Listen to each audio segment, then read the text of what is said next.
Assalamu alaikum warahmatullahi wabarakatuh. Students, today we shall discuss about principle of moments यानी कि moment का असूल। देखें, अगर किसी साकन जिस्म पर अमल करने वाली तमाम क्लॉकवाइज मूवमेंट्स का रिजल्टेंट तमाम एंटी क्लॉकवाइज मूवमेंट्स के रिजल्टेंट के बराबर हो तो वो जिस्म नहीं घूमता। इसको हम लोग मूवमेंट का असूल या प्रिंसिपल ऑफ मूवमेंट का नाम देते हैं।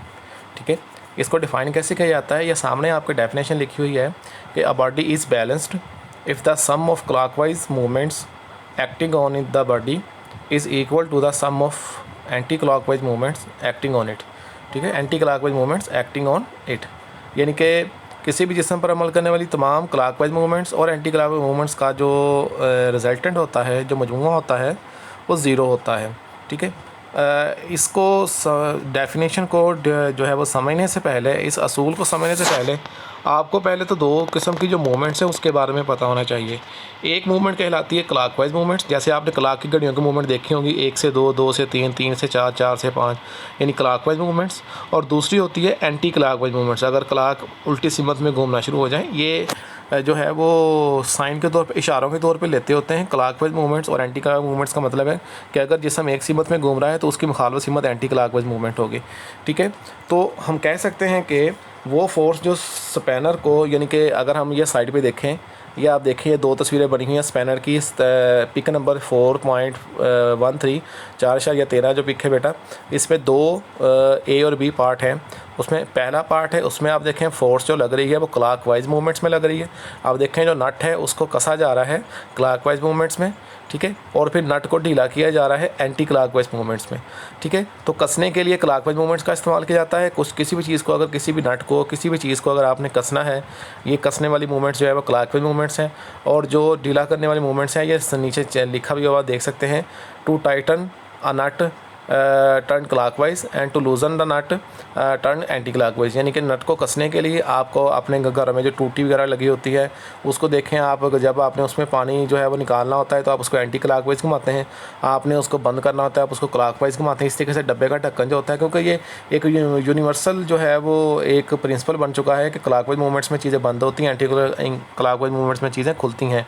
ठीक है, आपके घर में कोई डब्बा है, उसका ढक्कन आपने खोलना है या बंद करना है तो खोलने के लिए एंटी क्लॉकवाइज मूवमेंट्स का इस्तेमाल होता है और बंद करने के लिए क्लॉकवाइज मूवमेंट्स का इस्तेमाल होता है। ठीक है, अच्छा, तो अब यहाँ पर एक और भी उन्होंने यहाँ पर आप ये एक डायग्राम बना के दी हुई है। ये भी उसकी असूल को, अगर आप ये देखें, एक लड़की और लड़का दोनों जो है वो साकन अंदाज में, यानी कि यहाँ पर वो रेस्ट पोजीशन में इस वजह से है क्योंकि लड़की की तरफ से अमल करने वाली क्लॉकवाइज मूवमेंट्स और लड़के की तरफ से अमल करने वाली एंटी क्लॉकवाइज मूवमेंट्स दोनों का रिजल्टेंट सिफर आ रहा है।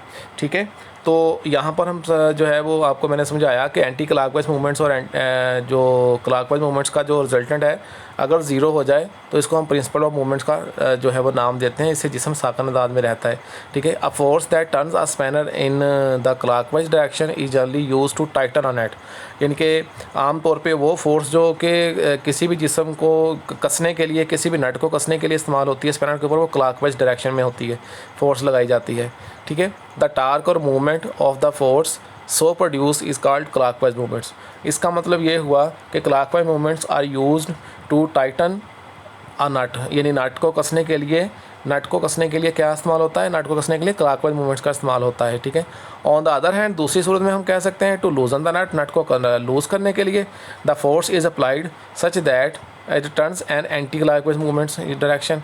तो हम ये कह सकते हैं कि एंटी क्लॉकवाइज डायरेक्शन में जो नट को कसने के लिए हम डायरेक्शन इस्तेमाल करते हैं, जो फोर्स इस्तेमाल की जाती है वो एंटी क्लॉकवाइज डायरेक्शन में लगाई जाती है। ठीक है, तो हम कह सकते हैं कि अगर कोई जिस्म साकन है तो उसके ऊपर अमल करने वाली क्लॉकवाइज और एंटी क्लॉकवाइज मूवमेंट्स दोनों जो है उसका जो मजमूआ होता है, उसका जो रिजल्टेंट होता है, उसका जो सिग्मा होता है वो सिफर होता है। ठीक है, तो इसी से रिलेटेड फिर हमने डेफिनेशन मैंने पहले आपको करवा दी थी, या body is balanced if the sum of the clockwise movements acting on the body is equal to the sum of anti clockwise movements acting on it. यानी किस जिस्म पर अगर क्लॉकवाइज मूवमेंट्स असर करती हैं और दूसरी तरफ से एंटी क्लॉकवाइज मूवमेंट्स असर करती हैं तो दोनों का रिजल्टेंट सिफर होगा। तो प्रिंसिपल ऑफ मूवमेंट के मुताबिक जिस्म रेस्ट की हालत में होगा। ठीक है, जिस्म साकन होगा। अच्छा, एक क्विक क्विज़ आपको दिया हुआ है। एक क्विज़ के ये दो पार्ट हैं। पहले पार्ट में आपसे क्या पूछा जा रहा है कि can a small child play with the fat child. क्या एक छोटा बच्चा मोटे बच्चे के साथ सीसा या तख्ता ही है, ये वाला जो है ठीक है, उसके साथ खेल सकता है। एक्सप्लेन हाउ, कैसे खेल सकता है। तो बेटा पहली बात तो ये है कि उसको हम कह सकते हैं कि हाँ ऐसा हो सकता है। अगर क्या हो, ये मैं आपको बताता हूँ। अगर क्या हो, ये उन्होंने तस्वीर बनाई हुई है। ये यानी कि ये जो है, चलिए इसको फ़ैट ही कह लें, समझ लें। जो बच्ची बैठी हुई है, ये समझ लें, इसको फ़ैट ही कह लें आप। और ये स्मॉल चाइल्ड है, छोटा बच्चा है, ठीक है। जो ये बड़ी बच्ची होगी, ये वाली बच्ची जो है, यानी कि अगर ये मोटा बच्चा है, सपोज़ कर लें ये मोटा बच्चा है, तो ये क्या करेगा, ये अपना जो मूवमेंट आर्म है, मूवमेंट आर्म का मतलब क्या है, ये जो इसका बिल्कुल मिड पॉइंट है, मिड पॉइंट से लेके जहाँ वो बैठा है उसके दरमियान में जो फासला है, perpendicular distance between line of action of force and axis of rotation, ये एक्सिस ऑफ रोटेशन है। ये दरमियान वाला पॉइंट, मिड पॉइंट जो है, ये एक्सिस ऑफ रोटेशन है। और साथ जहाँ पर बच्ची बैठी हुई है, यहाँ पर उसने फोर्स लगानी है या उसके ऊपर फोर्स लगनी है, ठीक है। तो इसके दरमियान का जो परपेंडिकुलर डिस्टेंस है वो उसका मूवमेंट आर्म है। तो मूवमेंट आर्म जो बड़ा बच्चा होगा या मोटा बच्चा होगा या बड़ी बच्ची होगी, वो अपना मूवमेंट आर्म कम कर देगा, ठीक है। यानी कि वो हिंज के, यानी कि जो वो मिड पॉइंट या जो हम कहेंगे कि एक्सियल रोटेशन है, वो उसके करीब आ जाएगा, यानी कि अपना मोमेंट आर्म कम कर देगा। जबकि जो छोटा बच्चा है वो अपना मोमेंट आर्म ज़्यादा कर देगा। छोटा बच्चा अपने मोमेंट आर्म ज़्यादा करेगा, जो बड़ा बच्चा या मोटा बच्चा है वो अपना मोमेंट आर्म कम करेगा। तब वो प्रिंसिपल ऑफ मूवमेंट के मुताबिक जो है वो एक जो हाइड एंड सीक है, मतलब हाइड एंड सीक कह दिया, सॉरी, सीसा है, उसके ऊपर बैठ के खेल सकते हैं, ठीक है।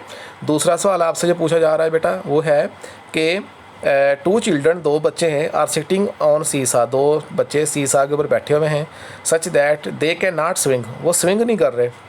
What is the net torque in this situation, इस सिचुएशन में नेट टार्क क्या होगा? ज़ाहिर बात है ज़ीरो होगा। उसकी वजह क्या है?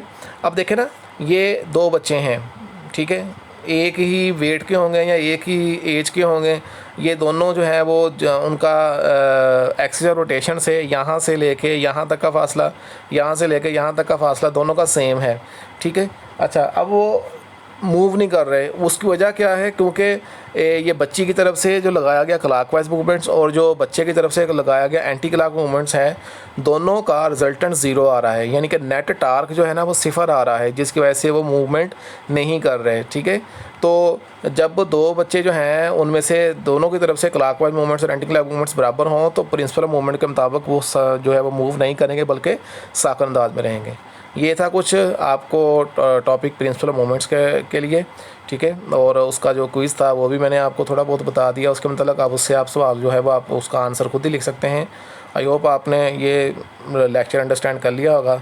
कल हम सेंटर ऑफ ग्रेविटी और सेंटर ऑफ मास के साथ जो है वो दोबारा हाज़िर होंगे।